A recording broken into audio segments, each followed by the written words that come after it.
నేను అడుగుతూనే ఉన్నాను. నాకేం సమాధానం చెప్పట్లేదు. సడన్ గా వేరే కొలీగ్ చెప్పారు ఇంకా తనకి మ్యారేజ్ ఫిక్స్ అయిందని.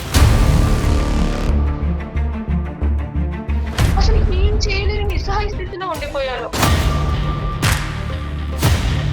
మేబీ ఇంకా తనకి నేను బోర్ కొట్టేసానేమో సార్.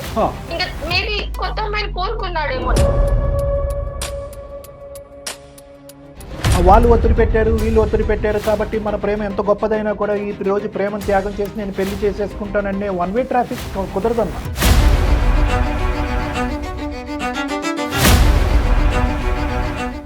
వాళ్ళ వైఫ్ చూసి కూడా వాళ్ళ మధ్య కూడా గొడవ అయిందంట. మంచిగా చూసుకునే భర్త ఉన్నా కూడా నేను అసలు అతన్ని మర్చిపోలేకపోతున్నా. జస్ట్ ఒక ఫ్రెండ్ గా మాట్లాడాలని. ఫ్రెండ్ అమ్మా, అతనికి పెళ్ళి వెళ్ళిపోతే అతనిలోనే ఫ్రెండ్షిప్ చూసుకోవాలా నువ్వు?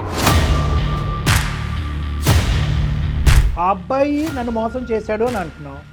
అన్యం పుణ్యం జరిగినటువంటి మీ భర్తను పుణ్యం ఇది మోసం కాదా? మీ జ్ఞాపకాలు మీరు సరిగ్గా తుడుచుకోకపోవటం వల్ల వేరే వాళ్ళు ఎందుకు బాధితులు అవ్వాలి?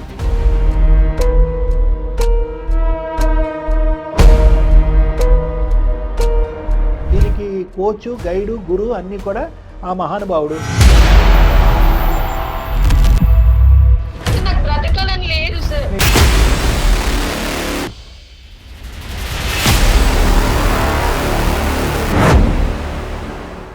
వెల్కమ్ టు అందమైన జీవితం. నమస్తే డాక్టర్ గారు. నమస్తే మేడం. కళ్యాణ్ గారు, నాకు అందమైన జీవితంతో పాటు మీతో ఒక సిరీస్ చేయాలని ఉందండి. ఏంటంటే ప్రీ మ్యారిటల్ కౌన్సిలింగ్. పెళ్ళికి ముందే అమ్మాయి అబ్బాయితో ముందుగానే మాట్లాడటానికి వాళ్ళు ఏం మాట్లాడుకోవాలి, ఎలాంటి సమస్యలు వస్తాయి పెళ్లి తర్వాత అనేది, వాళ్ళతో పాటు వాళ్ళ ఫ్యామిలీ మెంబర్స్తో కూడా. ఎందుకంటే ఏదైనా ఒక ఇష్యూ వచ్చినప్పుడు దాన్ని పెళ్లి తర్వాత కొనసాగించాలా, ఏ విషయం చెప్పాలి, ఏ విషయం చెప్పకూడదు అనే ఒక క్లారిటీ ఉండట్లేదు. దేన్ని ముందుకు తీసుకెళ్ళాలి, దేన్ని వదిలేయాలి, దేన్ని పట్టుకోవాలని. దీనివల్ల ఏం చేస్తున్నారు, పెళ్ళి అయిపోయిన తర్వాత కాస్త ప్రయాణం ముందుకు వెళ్ళాక దీన్ని తీసుకొచ్చుకుంటున్నారు, అంటే వెనక్కి వెళ్తున్నారు అనమాట. ముందున్న జర్నీ ఆగిపోతా ఉంది. సో డెఫినెట్గా మీరు అవకాశం ఇస్తే మాత్రం వాటి మీద కొన్ని ఎపిసోడ్స్ చేద్దామండి. అలాంటి ఇష్యూ ఏనండి ఈరోజు. కాబట్టి నాకు ఆ మెయిల్ చూసాక అనిపించింది మీతో డెఫినెట్గా మనం స్టార్ట్ చేయాలని. పింకీ అనే ఒక అమ్మాయి ఇలాంటి ఇష్యూతోనే మనకు మెయిల్ చేసింది. ఇష్యూస్ మేడం ఎలా మీరు అంటున్నారు కదా, పెళ్ళికి ముందు అందరికీ కూడా ఆ సిక్స్త్ సెన్స్ అనేది ఒకటి ఉంటుంది, సబ్ కాన్షియస్ మైండ్. ఈ మధ్యకాలంలో ఏమి నిన్న పెళ్లి చూపులు అయితే ఈరోజు పెళ్లి చేసేయట్లేదు మేడం. ఆ రోజు బిట్వీన్ పెళ్లి చూపులు అండ్ ఎంగేజ్మెంట్ ఒక 2-3 నెలలు ఉంటుంది. ఎంగేజ్మెంట్కి మ్యారేజ్కి మధ్యలో ముహూర్తాలు అవనండి, ఇంకొక బాల్ ఉంటుంది, కొద్ది టైం ఉంటుంది. ఈ టైంలో చాలామంది అబ్బాయిలకి కానీ అమ్మాయిలకి కానీ నా దగ్గర పెళ్ళి అయిన తర్వాత వచ్చి కూర్చున్న తర్వాత వాళ్ళు నేను అడుగుతాను, ఏమయ్యా పెళ్ళికి ముందు నీకు ఇది కనిపించిందా, ఈ సైను, ఈ మాట తీరు కానీ, ఈ పద్ధతి కానీ, ఈ వ్యవహారం కానీ నీకు కనిపించిందా అంటే కనుక ఉంది సార్, పెళ్ళి అయిన తర్వాత మెచ్యూరిటీ వచ్చి మారిపోతుందని చేసేసుకున్నాను, లేదంటే చేసేసుకున్నారు అని అమ్మాయి అంటుంది, అబ్బాయి అంటుంది. సో ఏంటంటే మీరు అన్నట్టుగా ఆ ప్రీ మ్యారిటల్ కౌన్సిలింగ్ అనేటటువంటి విభాగం ఇంకా మన సమాజంలో ఊపు అందుకోకపోవటం వల్ల ఏదో యాదృచ్ఛికంగా మ్యాజికల్ అయిపోద్ది, పెళ్ళి అయిన తర్వాత అలవాట్లు పొరపాట్లు అన్నీ మారిపోతాయి, సరిదిద్దుకుపోతాయి అని చెప్పి ఒక గుడ్డితనంతో ముందుకెళ్ళి ముందే ఊహించుకుని ఆగిపోవలసింది, తర్వాత ఇబ్బందులలో లోనవుతున్నారు మేడం. పోనీ సరే, తర్వాత మారతారు అనుకుంటున్నారు, అనుకొని పెళ్లి చేసుకుంటున్నారు కదా, అక్కడ అడ్జస్ట్ అవుతారా? మళ్ళీ అక్కడ అవరు. సో వాళ్ళు అనుకున్నట్టే జరగాలి. Correct madam. అదే అసలు ఎన్ని సమస్యలకి కారణమవుతుంది. చాలా ట్రబుల్స్ అదే కారణం. అవును మేడం. మరి ఒకసారి పింకీతో మాట్లాడదామండి. ఆఫ్ కోర్స్ మాట్లాడు.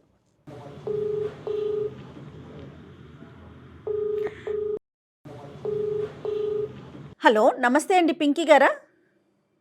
అవునా మీరు? నేను జయానండి, సుమన్ టీవీ అందమైన జీవితం ప్రోగ్రామ్ నుంచి కాల్ చేస్తున్నాను. నాతో పాటు డాక్టర్ కళ్యాణ్ చక్రవర్తి గారు ఉన్నారు. మీరు నమస్తే అమ్మా. నమస్తే సార్, బాగున్నారా సార్? బాగున్నానమ్మా. చెప్పమ్మా, నీ సమస్య ఏంటమ్మా? నా పేరు పింకీ సార్. నేను ప్రెజెంట్ హౌస్ వైఫ్ సార్. మా ఆయన సాఫ్ట్వేర్ జాబ్ చేస్తారు. నా లైఫ్ అంతా హ్యాపీగానే ఉంది. ఎన్ని సంవత్సరాలు అవుతుందమ్మా పెళ్ళయి? 2 years అవుతుంది మ్యామ్. ఓకే, చెప్పండి అమ్మా. నేను మీకు మెయిల్ చేసింది ఎందుకంటే యాక్చువల్లీ నేను పాస్ట్ లో నా బీటెక్ అయిపోయాక నేను ఒక అబ్బాయిని లవ్ చేశాను సార్. నేను జాబ్ చేస్తున్నాను బెంగళూరులో, నాకు జాబ్ వచ్చింది. నేను అక్కడ జాబ్ చేస్తున్నప్పుడు అతను నాకు కొలీగ్ అన్నమాట. So okay. నాకు అతని బిహేవియర్ అంటే కొంచెం నచ్చి అంతా కలిసి వర్క్ చేస్తుంటాం కదా, కొలీగ్ అన్ని చూసి ఫస్ట్ నేనే లవ్ చేశాను. ఓకే, మీరే ప్రపోజ్ చేశారు. నేనే ప్రపోజ్ చేశాను మ్యామ్. ప్రపోజ్ చేశాక ఆయన కూడా యాక్సెప్ట్ చేశారు. ఓ. ఉమ్. మా రిలేషన్ అలా ఒక మ్మ్. 4 years అలా కొనసాగింది మ్యామ్. ఉమ్. అండర్స్టాండింగ్ గా అన్ని కలిసి బాగుండేవాళ్ళం. ఓకే. అంటే తనని ఇంకా డీప్ గా లవ్ చేశాను మ్యామ్. అతను కూడా నన్ను డీప్ గా లవ్ చేశాడనే నేను అనుకున్నాను. అండర్స్టాండ్. తనే నాకు సర్వస్వం అనే నేను అనుకున్నాను. ఓకే. 4 years మా రిలేషన్ తర్వాత సడన్ గా కొంచెం నన్ను అవాయిడ్ చేస్తున్నాడా, కొంచెం దూరం పెడుతున్నాడా, నేను బోర్ కొట్టేశానా అని నాకు డౌట్ వచ్చింది. ఇంకా నేను అంటే కొంచెం అవాయిడ్ చేయడం కానీ, మెసేజెస్ కానీ, కాల్స్ కానీ రిప్లైస్ లేట్ గా ఇవ్వడం కానీ, అంతకు ముందు ఉన్నట్టు నాతో బిహేవ్ చేయకపోవడం, నేను అడుగుతూనే ఉన్నాను. నాకేం సమాధానం చెప్పట్లేదు. సడన్ గా వేరే కొలీగ్ చెప్పారు ఇంకా తనకి మ్యారేజ్ ఫిక్స్ అయిందని. అసలు నాకు మైండ్ లాస్ట్ అయింది. అసలు నేను ఇంత లవ్ చేశాను, అసలు నాకు ఒక్క మాట కూడా చెప్పకుండా ఏంటి నన్ను అవాయిడ్ చేస్తున్నాడని నాకు డౌట్ వస్తుంది. కానీ నాకు ఏం చెప్పలే. అసలు ఇంకా నాకు ఏం చేయాలి అని నేను తనకి కాల్ చేశాను, రెస్పాండ్ కాలేదు. ఉమ్. ఇంకా నేను కంటిన్యూగా చేస్తే తర్వాత రెస్పాండ్ అయ్యి లేదు మా ఫ్యామిలీ వాళ్ళు ఇలా నన్ను ఫోర్స్ చేశారు, నీకు నాకు చెప్పే టైం కూడా లేదు, నాకు ఇలా మ్యాచ్ ఫిక్స్ అయిపోయింది అనేసి అన్నారు. సో ఓకే, సో మీకు ఎవరైతే మధ్యలో ఫ్రెండ్ చెప్పాడో అది నిజమే. నిజమే. ఇంకా మ్యారేజ్ ఫిక్స్ అయింది. అసలు నేను అప్పుడు ఏం చేయాలి? అట్లీస్ట్ నాకు ముందు తెలిసినా కూడా నేను ఏదో ఒక డిసిషన్ తీసుకునేదాన్నేమో. ఓకే. మా ఇంట్లో మాట్లాడడం గానీ, అతని ఇంట్లో ఒప్పించడం గానీ అతను చేస్తాడు అనుకున్నా. అన్ని హోప్స్ పెట్టుకొని ఉన్న నేను సడన్ గా అతనే నీకు ఇంకా కుదరదు, నా వల్ల కాదు, ఇంట్లో ఫోర్స్ వల్ల నేను ఇలా చేయాల్సి వచ్చిందని అతనే మాట్లాడితే ఇంకా నేను అసలు ఏం చేయలేని నిస్సహాయ స్థితిలో ఉండిపోయాను. నా పరిస్థితి ఎలా ఉంటది? ఇన్ని రోజులు మేము కలిసి ఉన్నాం, అతని మీద నేను ఎన్ని సో హోప్స్ అతనికి ఇంకేం వేరే పెట్టుకున్నాను. గర్ల్ ఫ్రెండ్ కానీ ఇంకొక పద్ధతి ఏమీ లేదమ్మా. లేదు, అరేంజ్ మ్యారేజ్ అని చెప్పారు. Right, okay, got it. తర్వాత ఏమైందమ్మా? నెక్స్ట్ ఏంటి? నాకు సపోర్ట్ ఉన్న అతనే నాకు అలా డెసిజన్ తీసుకున్నాక నేను ఇప్పుడు ఒకవేళ నేను ఏమైనా చేసినా కూడా మా పేరెంట్స్ పరుగు పోతుంది, నా పరుగు పోతుంది ఒక ఆడపిల్లగా సొసైటీలో. మళ్ళీ ఇప్పుడు అటు ఒక ఆడపిల్ల జీవితం 2 రోజుల్లో పెళ్ళి అంటున్నారు. నేను ఆ సిచ్యువేషన్ ఇంకా నేను ఏం చేయాలి? సింగిల్ గా ఇంకా నేను ఏం కానీ చేయలేకపోయాను. నీకు సమాధానం చెప్పాలి కదమ్మా. నేను అనేది ఏంటంటే, ఓకే, ఒక వేరే అటువైపు ఒక ఆడపిల్ల ఉంది, ఇంకో 2 రోజుల్లో పెళ్ళి, పరువు తీయకూడదు, పరువు ప్రతిష్ట అని ఆలోచించావు. కానీ ఇక్కడ ఎంత తల్లిదండ్రులు ఒత్తిడి పెట్టినా కూడా అతనికంటూ ఒక మనసు ఉంటుంది, నీకంటూ కొన్ని ప్రామిసెస్ చేసి ఉంటాడు కదా. ఆ ప్రామిసెస్ ఏంటి, ఆ మనసుని తీసుకెళ్ళి ఎందుకు పక్కన పెట్టాడు అనేది నీకు సరైన సమాధానం చెప్పకుండా 2 రోజుల్లోనే పెళ్ళి అని చెప్పి అతను నిలదీయాలి కదమ్మా. ఇప్పుడు తను కొన్ని రోజులుగా నన్ను దూరం పెట్టడంతోనే మేబీ ఇంకా తనకి నేను బోర్ కొట్టేసానేమో సార్. ఇంకా మేబీ కొత్త అమ్మాయిని కోరుకున్నాడేమో. నాకు ఫస్ట్ నుంచే డౌట్ వస్తుంది. అది నాకు మెల్లిమెల్లిగా నాకు క్లారిఫై అయింది. నేను అనేది ఏంటంటే అమ్మా, సహజ సిద్ధంగా మన గడపకు వస్తూ ఉంటాయి ఇటువంటిది, మన క్లినిక్ వరకు వస్తూ ఉంటాయి ఈ సమస్యలు. వాళ్ళు ఒత్తిడి పెట్టారు, వీళ్ళు ఒత్తిడి పెట్టారు కాబట్టి మన ప్రేమ ఎంత గొప్పదైనా కూడా ఈ రోజు ప్రేమను త్యాగం చేసి నేను పెళ్లి చేసేసుకుంటాననే వన్ వే ట్రాఫిక్ కుదరదమ్మా.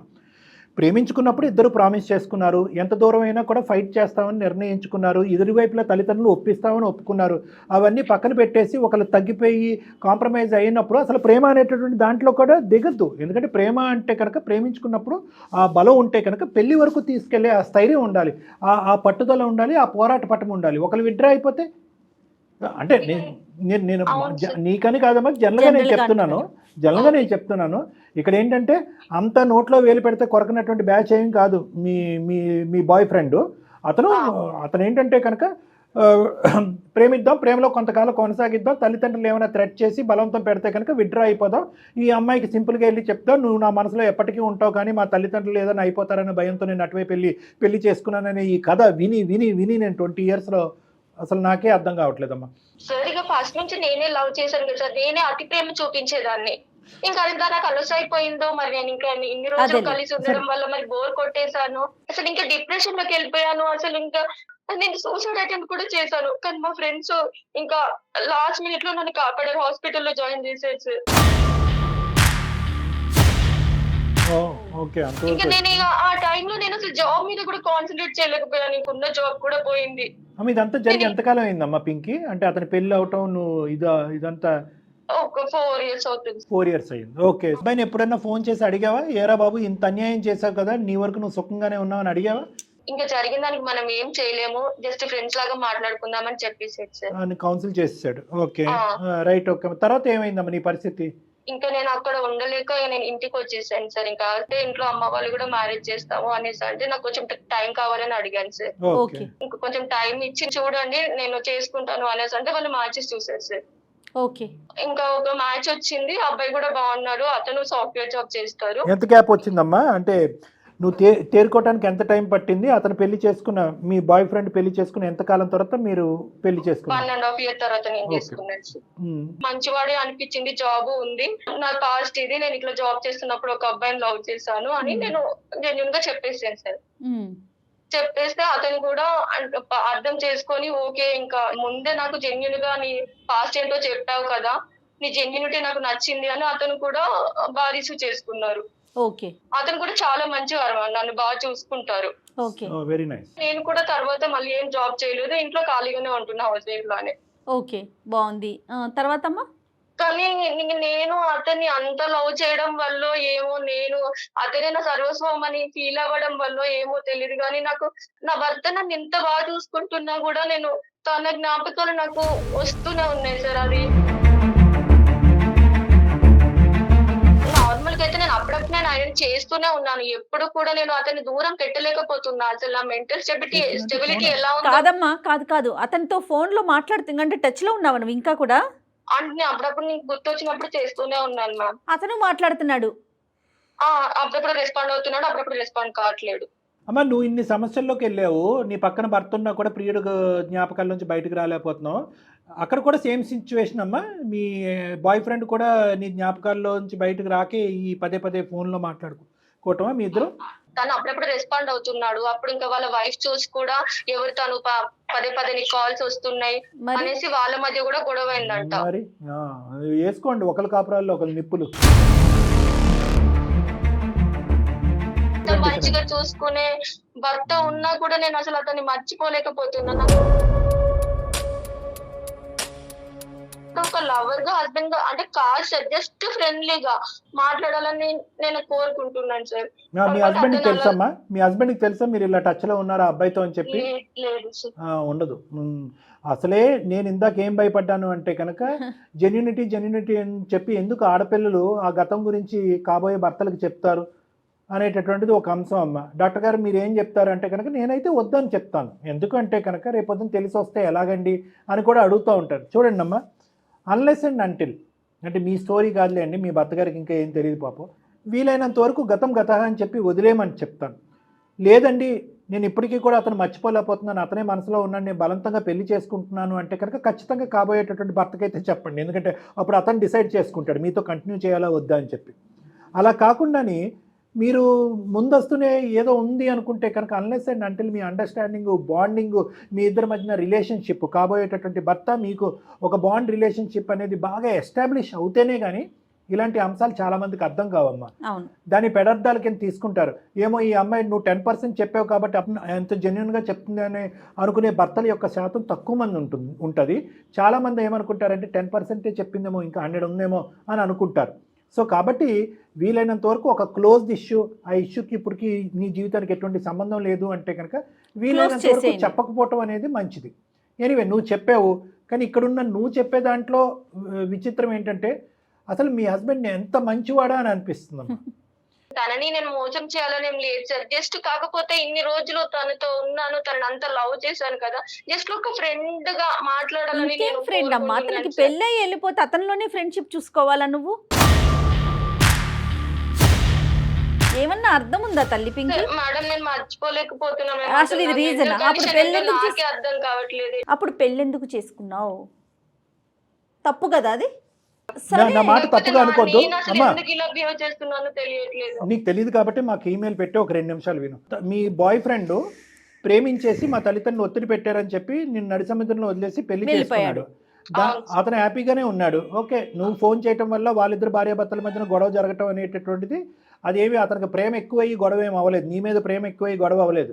నువ్వు పదే ఫోన్ చేయటం వల్ల అతను అడ్డంగా దొరికాడు కాబట్టి, నిన్ను ఓదారుస్తున్నటువంటి సమయంలో ఆ వైఫ్కి అడ్డంగా దొరికాడు కాబట్టి అయ్యిందే కానీ నువ్వు అతని గురించి ఆలోచించే దాంట్లో అతను 1% కూడా నీ గురించి ఆలోచించట్లేదు. నేను నిన్ను అడిగేది ఏంటంటే ఆ అబ్బాయి నన్ను మోసం చేశాడు అని అంటున్నావు. అన్యం పుణ్యం ఎరగినటువంటి మీ భర్తను ఇప్పుడు నీది మోసం కాదా? అందుంచి జయమేళ అన్నారు, ఎందుకు పెళ్లి చేసుకున్నావు అన్నారు. అయితే మీరు గతాన్నన్నా పూర్తిగా తుడిచేసి పెళ్లి చేసుకోండి, లేదంటే ఆ గతంలోనే ఉండండి. అది తుడిచినట్టుగా అది మనసులో పెట్టుకుని మనసులో ఒక వ్యక్తి బయట ఉండేటటువంటి ఒక వ్యక్తి జరగటం అనేది మనం మనిషిలో అమ్మా, అది ఇంపాసిబుల్. అది తను నన్ను బాగా లవ్ చేస్తున్నారు, నన్ను ఇంత ప్రేమగా చూసుకుంటున్నారు, తనని అన్నీ మోసం తనే చేయాలని చెప్తోంది. నాకు లేదు, కానీ నేను ఆయన మర్చిపోలేకపోతున్నాను. ఇప్పుడు అందుకే నేను background లో- పదే ఆయనకు మెసేజ్ కాల్ చేస్తున్నాను.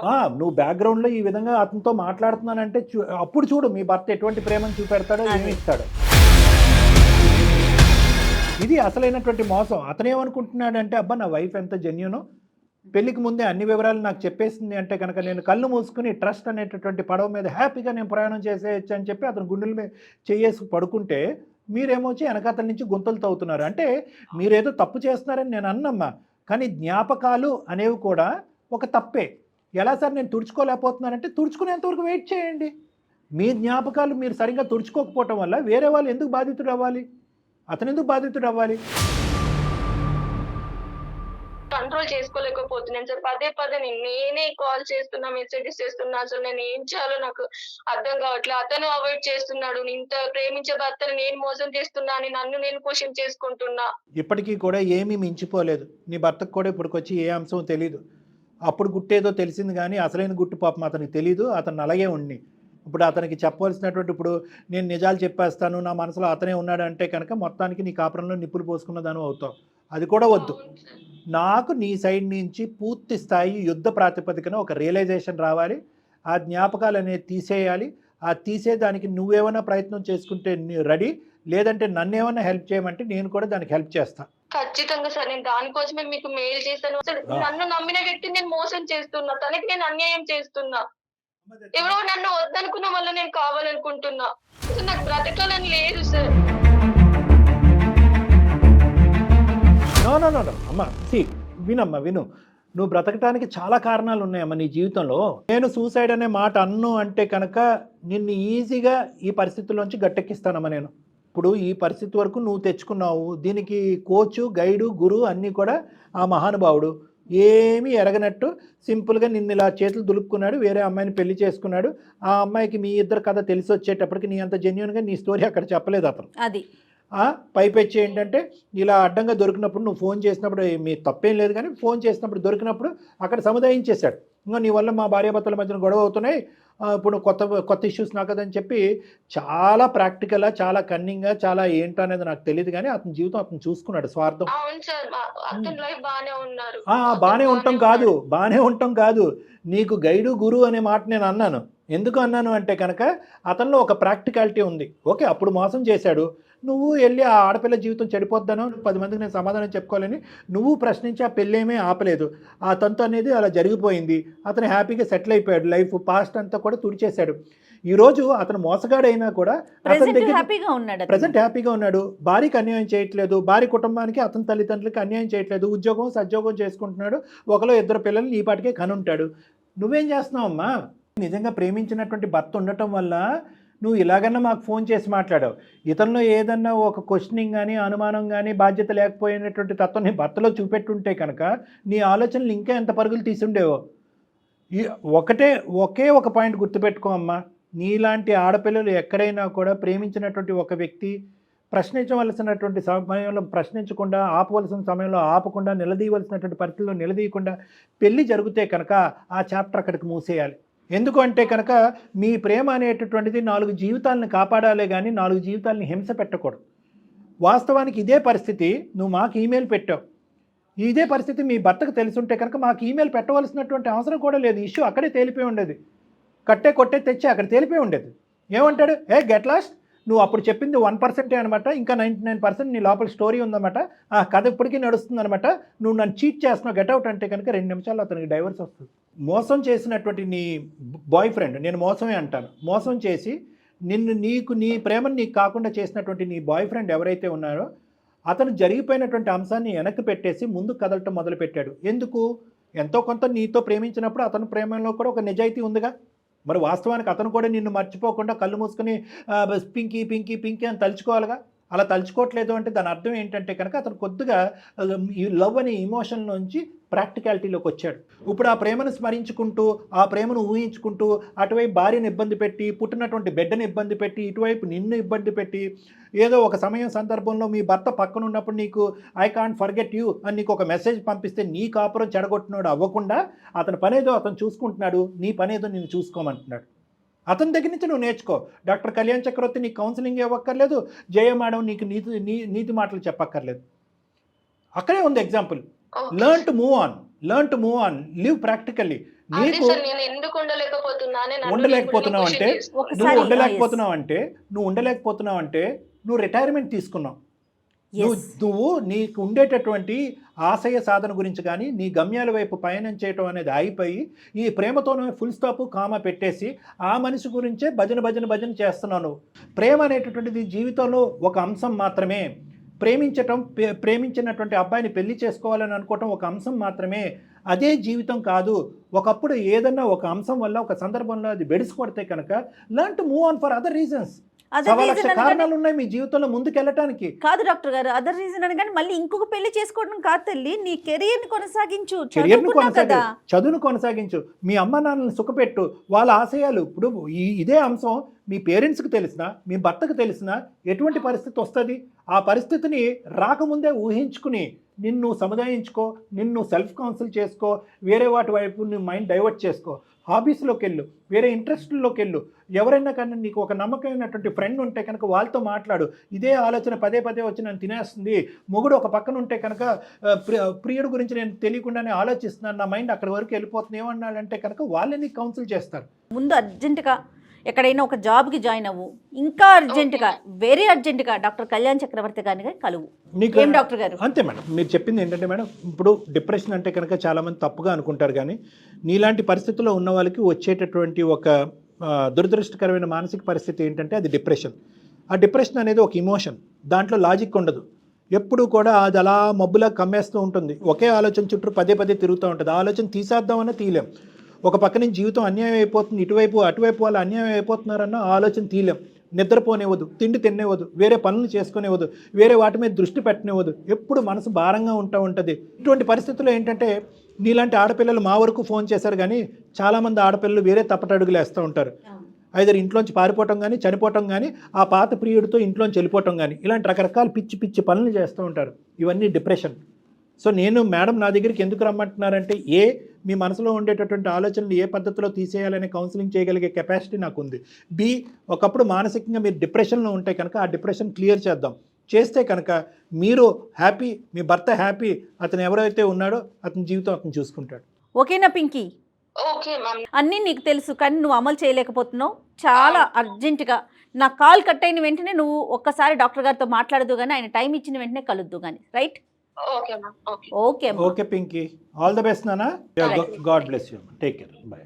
కళ్యాణ్ గారు, నేను ఎందుకు కొనసాగించలేదంటే ఆ పిల్లకి తెలుసు తను చేసేది తప్పని తెలుసు, బయటికి రాలేకపోతుంది. దానికి మీలాంటి ఎక్స్పర్ట్స్ సలహాలు కావాలి. డెఫినెట్గా ఒకసారి మాట్లాడుతుడు కానీ దాన్ని బట్టి మనం పింకీని బయటకు తీసుకు. 100%.